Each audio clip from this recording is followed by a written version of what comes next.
L'histoire d'aujourd'hui tourne autour du glacier noir. Le cours d'une existence est parfois bien étrange. Prenez celle de Jean-Luc Bégou, par exemple. Durant toute son enfance, ce gosse de Montpellier n'a eu que la mer pour horizon. Et voilà qu'au hasard des vacances d'hiver, il s'est découvert une passion, la montagne. Jean-Luc a été d'abord tenté par les skis des compétitions, mais après d'honorables débuts, il a compris qu'il ne serait jamais un champion. C'est son service militaire dans les chasseurs alpins qui lui a permis de préciser sa vocation, le secours en montagne. C'était décidé, il serait CRS secouriste. Nous voici en février 1996. Jean-Luc Bégou est maintenant marié et père de famille.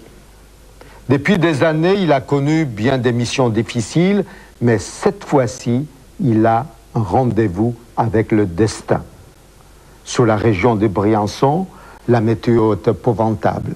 La visibilité est presque nulle, avec des terribles chutes de neige et une tempête qui souffle par rafales.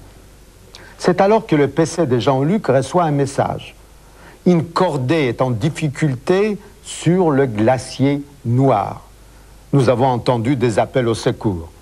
L'alerte est aussitôt donnée. Il n'y a pas d'autre moyen d'intervention que l'hélicoptère, même si les conditions de vol sont très limites. L'appareil va prendre l'air avec 3 hommes à bord. Le pilote, le mécanicien et le sauveteur, c'est-à-dire Jean-Luc Bégou lui-même. Malgré le peu de visibilité, ils parviennent à repérer la cordée à l'endroit indiqué. Au prix d'extrêmes difficultés, le pilote maintient l'hélicoptère en position fixe et Jean-Luc Bégou descend par le treuil. L'un des alpinistes a un traumatisme crânien, l'autre, quelques contusions. Jean-Luc prodigue des soins rudimentaires aux blessés. Le temps se dégrade encore, pourtant l'hélicoptère est toujours là. Et si on ne le distingue plus, on entend le bruit des pales.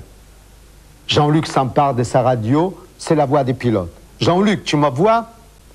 Je t'entends, mais je ne te vois plus. » Il y a un moment de silence et puis la voix des pilotes s'est fait de nouveau entendre. Il n'y a plus aucune possibilité de triage ici. Mais près du sommet, c'est dégagé. Peux-tu emmener les blessés? Je vais essayer, dit Jean-Luc. Ça sera dur. On se retrouve là-haut. Dans des conditions extrêmement difficiles, soutenant l'alpiniste blessé et encourageant l'autre, Jean-Luc avance sur le sol gelé.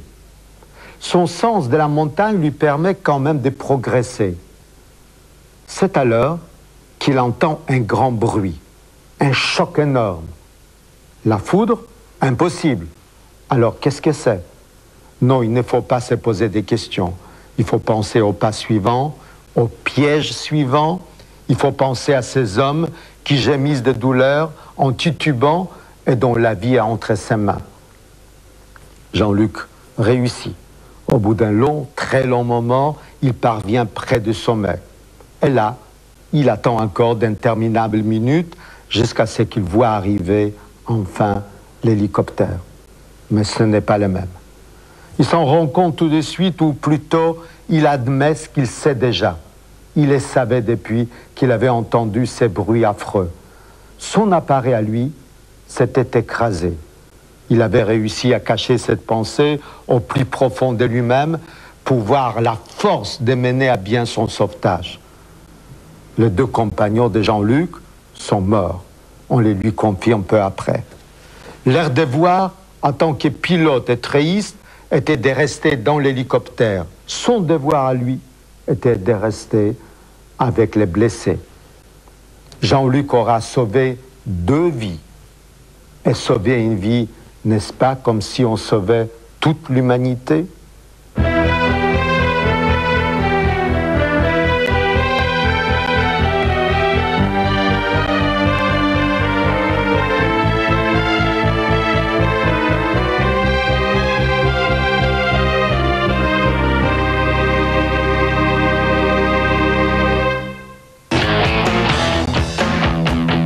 Seconde par seconde, au cœur des matchs avec SFR.